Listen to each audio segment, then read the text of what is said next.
Hi, this is Kelly. Welcome to my channel. Today it's all about the bees. I have 3 new bee DIYs, budget friendly, fun to do. Anyone can do these. So let's get started with DIY number 1, vintage bee mason jar. Any mason jar will do. I found these at Dollar General for $1 a piece.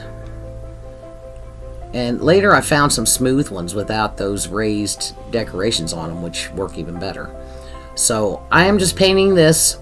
I took 2 coats. It's called Summer Porch by Folk Art. Really pretty yellow. And make sure your first coat is absolutely dry before you start on the second coat. So once both coats are on and everything, again, make sure absolutely dry again. We're going to take our Java, that's also Folk Art, and we remove most of the paint from our chippy brush, and we just lightly go over and add a little distressing. And we're going to do more later, but we want to go ahead and get a layer down. And I got these bee papers from Temu, and I can maybe I can send you the link for that. But if you go on Etsy and buy digital papers you can use, they usually run $2 or less. You download them and print them. And I use rice paper when I do that, but you can use tissue paper. But I mean any paper. You can use regular printer paper.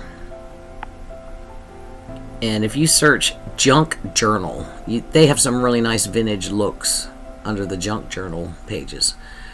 Anyway, I'm getting away from my instruction here.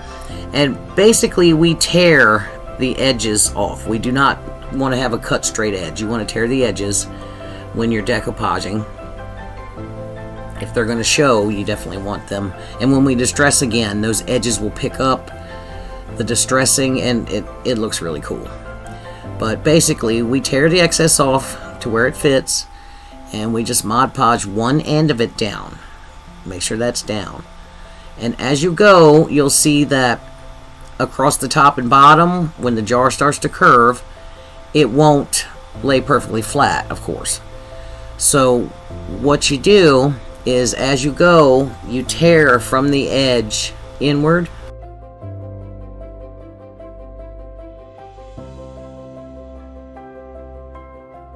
And just, in a couple spots so that you can kind of overlap those little places. And you have wrinkles, but you want the wrinkles. Trust me, when you distress it again, there, right here, I am tearing a little spot and then press it down. Make sure there's Mod Podge in between so it sticks all the way. It all lays down, it all glues down. And when we go to distress it again, it'll pick up all those raised areas, and it really adds to the look. So, and here on the bottom, we're tearing in a couple spots.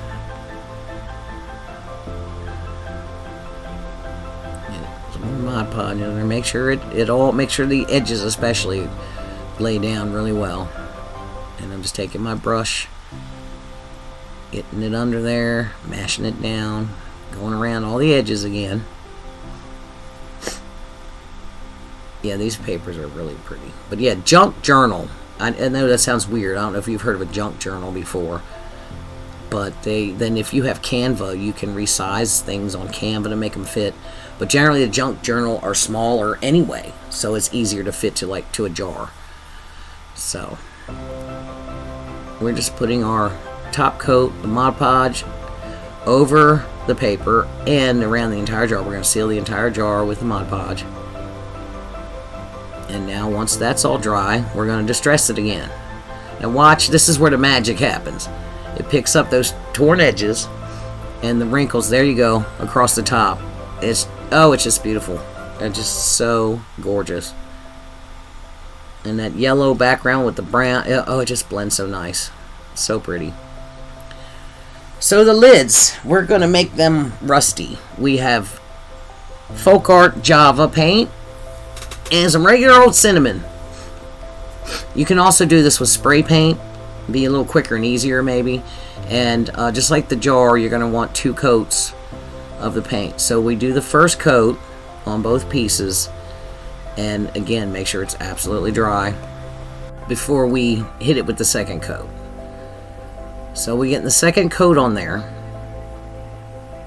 Get a nice, you don't want it globby, but get, a pretty generous coat of paint. Make sure you get all the edges really well.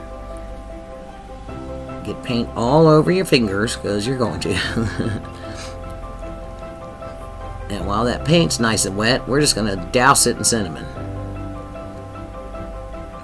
Lay it on there. And then we do the same thing with the ring.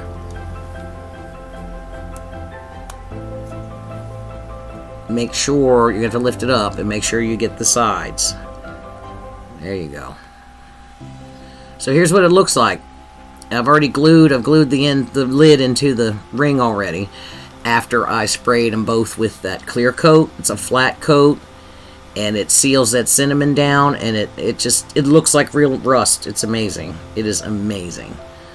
So now I've screwed the lid to the jar, and this ribbon here is just a crochet lace, I guess you'd call it, that I get at Dollar Tree. And the bow is just a simple bow, like when you tie your shoes. That's all it is. And I glued that. First I wrapped around the jar with a piece, and then glued the ribbon. I'm missing some footage here, sorry about that. And then I glued a button to it that I thought looked rusty. And my tails were being a little unruly. They wanted to cover up the picture, so I glued them all fancy. Gave them a little ruffle. And glued them out of the way, so it's off to the side. And there it is. My beautiful, rusty, vintage bee jar. If you're enjoying this content, please give me a thumbs up and consider subscribing and ring that bell to get notifications when I upload new videos. Thank you so much for being here. Your support helps my channel grow. I really appreciate it. Let's get back to it. I got this tray at Dollar General, and I painted the entire thing dark brown. I didn't think you needed to see all that. And we're taking this candle, and we're going to rub this candle wax all over this thing. We're going to distress it. You rub the candle wax over the dark paint, and then when you put the lighter paint over top, it's easier to distress. You take your putty knife and just scrape as much as you want off. So now I've got everything covered with wax. And first I'm going to do a coat of yellow. This is Waverly Maze. And it doesn't have to be perfect. We want it to be a little messy. This is going to be distressed. And you see that? The coat of yellow I put on there. And some brown. Oh, peekaboo. There's my baby girl. That's Sandy. She's taking a nap on the daybed in my craft room. I forgot I had that in there. So now I've got the entire thing covered with yellow. And we take our putty knife. And you see I'm barely scraping it. And especially on the edges, you just want to gently do it, or you'll end up taking too much off. So now we're in the inside, and just you take off as little or as much as you like, and just keep doing that until that brown is showing through. So here we've got the brown showing through, and then I took an even thinner coat of just regular white chalk paint, bright white or simply white or something like that, and we're just going to go over the yellow with the white. So now we're going to crackle the inside of this thing. We're not going to crackle the outside. We just wanted to distress it with the candle wax, and we're just doing a section at a time.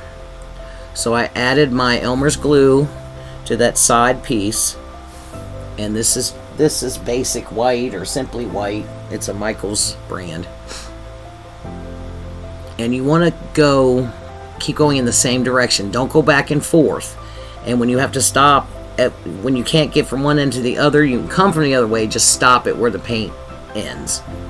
If that makes any sense. I hope that makes sense to you. So we're going to dry this. And it's crackling very nicely. But yeah, you definitely want to do this in sections. You don't want to try to do the whole thing. The glue will dry too fast.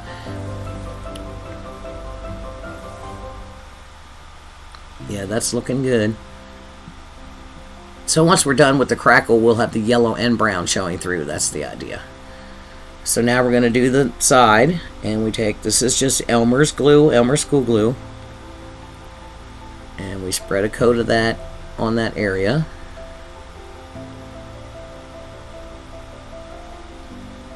This paint brush is sticking in the glue.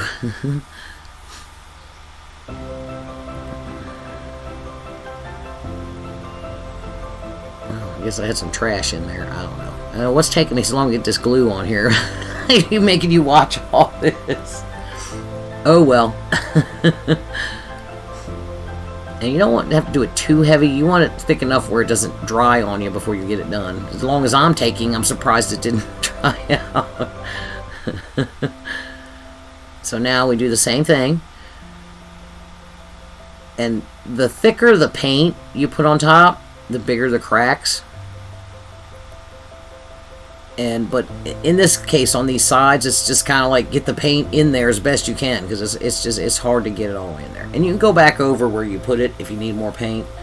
Just again, go in the same direction.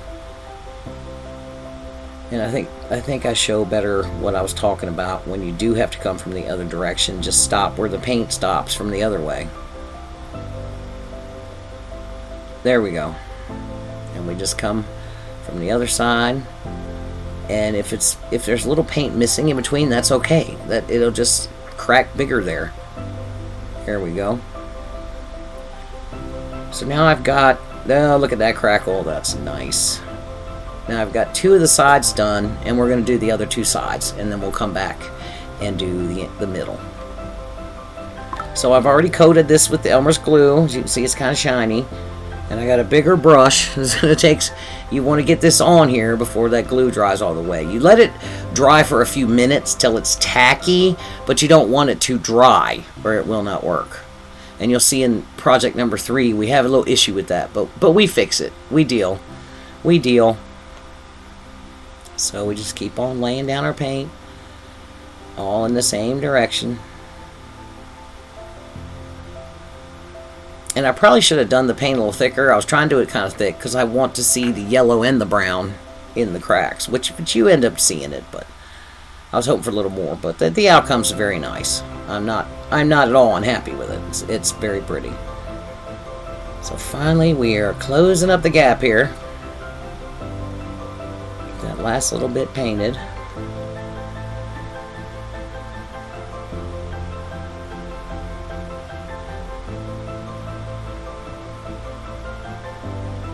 And then, fingers crossed, we get a nice crackle in the bottom. Oh yeah, look at that. And some people say letting it dry naturally is better, but I think the heat gun helps. But anyway, either way, you can use a hair dryer as well, by the way. So here's our printout. This came from Etsy. I'll include the link in the description. Sunflower wishes and honeybee kisses. Too cute. Now I'm using this square because you see the print is so close to the edge, but I've got to have that torn edge. In this rice paper, there's fibers in the paper that kind of, you'll get snagged on every now and then. So you got to be super careful when you're trying to go right up against something. So I use that straight edge to get the really small pieces. And we're just going to go all the way around and tear it out.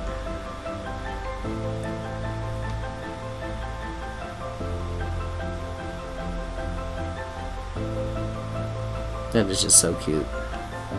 The papers on the digital downloads that you can print from Etsy, they usually run like $2 or less. So now with this rice paper, tissue paper would show better, but I couldn't get my printer to cooperate on tissue paper. It kept spitting black ink all over the place. It just wasn't working. So I just went with my rice paper. And the crackles show through it. It ends up looking really nice. And we start from one end, get that side down, and just pat it down.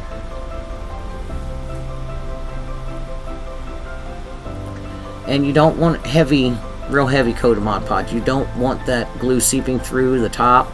Now, right now, I've got generic ink in my printer, and I am not going to put a top coat of Mod Podge on it. It will smear. We're going to spray it with clear coat. And that brings us to DIY number 3. I call it a vintage pedestal because I don't know what else to call it. And we have this fancy little wooden frame from Dollar Tree and a little box from Dollar Tree. Actually, I think it's a lid off of one of the little boxes from Dollar Tree, and that happens to fit right on there. And I've got these little flowers. I don't think I end up using those flowers though. And some more of the bee papers from Temu, again Etsy. And I've got this chalk paint here that is the color Sage, the little pedestals. I think I got those from Temu as well. Now I paint the entire frame, the box, the pedestals, the base, everything with the sage green. And this is kind of tedious getting in between there, so get a skinny brush that you're not worried about damaging, because you're going to damage it. So, and that's drying, and now I'm painting the little pedestals. And I use 2 of these, and these require 2 coats of paint, I believe. That first coat tends to soak into that raw wood, even with chalk paint. Yeah, I'm taking my sweet time on it. I love to paint. I get into it, and I'll sit there and just paint and paint and paint. It's therapeutic, I suppose. I don't think I need to show you an hour of it, but hey, it's all good. We're almost done with this. Alright, and we got the box painted. We got our little bitty terracotta pot painted. Those came from Dollar Tree as well. They had like a 3-pack of them. They're amazing. Amazing. Love them. So now what we're going to do, we didn't paint the inside of the box yet. We are going to paint the inside dark brown. And this, I believe, is my Java, my favorite, which is Folk Art Java. It's such a beautiful, rich, dark brown. It's a beautiful color. And we're going to paint the back and the inside of the walls with the dark brown. Any dark brown will do, whatever you have on hand. The what is it? Waverly has a truffle, and I like it. There's nothing wrong with it, but I don't like it nearly as much as this. It's just not as dark. But it's a very pretty color. It definitely has good uses because it is a beautiful color. So here we're painting for days and days. Alright, here we go. Now that paint has completely dried, and we've got our school glue here. And we have a whoopsie coming up, but it's okay. We figure it out. So we're going to paint our glue on, just like we did in the last project when we did the crackle. And then we add our paint. Now see, I only went halfway across, because you don't want to go back and forth. So I have to start at the other end and meet where the first line of paint ends. So you don't want to end up mixing the paint with the glue, because then it won't work.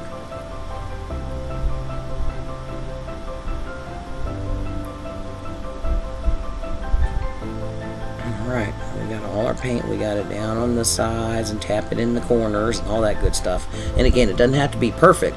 And I get my heat gun, and guess what? It doesn't crackle. But fear not.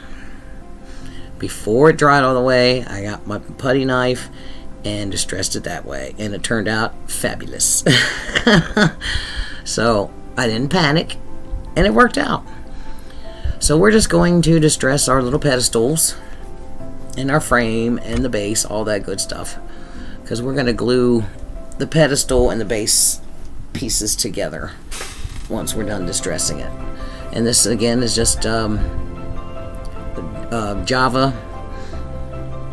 from God, I can't talk. Java from Folk Art, and we brush very gently. Give it a little distress.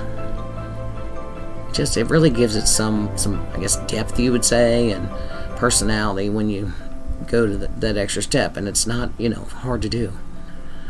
So we're going to do the same with our frame. Give it a little distress. And go ahead and do the front and the back. I distressed the back of the little box as well, so you might as well make it all look the same all the way around. And this, I think I might have overdone it a little bit on this, but I don't know. You tell me what you think, because it didn't take much to get the frame distressed, that's for sure. So I already glued the two pedestals together, and I'm using a combination of my Gorilla Clear Grip glue. It's compatible to E6000. You could also use that. Oop, I'm out of frame, sorry about that. And I'm going to put that in the center and some hot glue around the outside. Now, I understand you're not supposed to mix the hot glue with the other glues, that it will mess with the integrity of it. I don't know. I haven't been able to like time test these things, so, but I go ahead and I take their advice, because one thing's for sure, the hot glue adheres it immediately and holds it in place until the more permanent glue can fully cure. So there's a damn good reason to do it. So I try not to mix them, but I'm sitting there holding it down.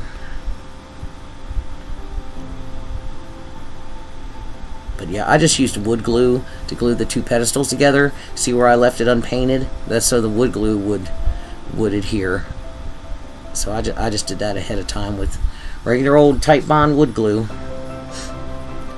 Alright, now it's time for some Mod Podge, my favorite thing in the world. I love to decoupage. I love to decoupage. Now I took my picture there and I tore the edges, and then I singed it with my lighter. Very carefully singed it. See how it's a little brown? Because I'm not going to distress the inside. Down in that box, I was afraid it would be too dark, so I pre-distressed it, I guess you could say. So that's how I did that. You just run your lighter around the edge, and just be careful. Do it over the sink and make sure you blow it out immediately. You don't want it to catch and burn too far. You just want to do the edge, and just do a little section at a time. So we've got that glued down. Now, doesn't that look nice with the distressing rather than the crackle? I think it turned out even better than it would have. So yeah, don't panic. There's ways to fix it. Plus, you can always let it dry and just paint over it, start over. I think I just let the glue dry for too long before I painted it. That's all. It happens. So now it's time to put this all together. I've got my Gorilla Glue here. I'm going to put a little bit on this piece of wax paper. I know sometimes it's a fight to get it out. It likes to clog up. Try to keep the tip clean, but it still happens. And I'm very carefully taking this popsicle stick and applying just a little bit of that glue all around that front edge. And a little hot glue on the corners. That'll hold it in place long enough to let the Gorilla Glue do its thing.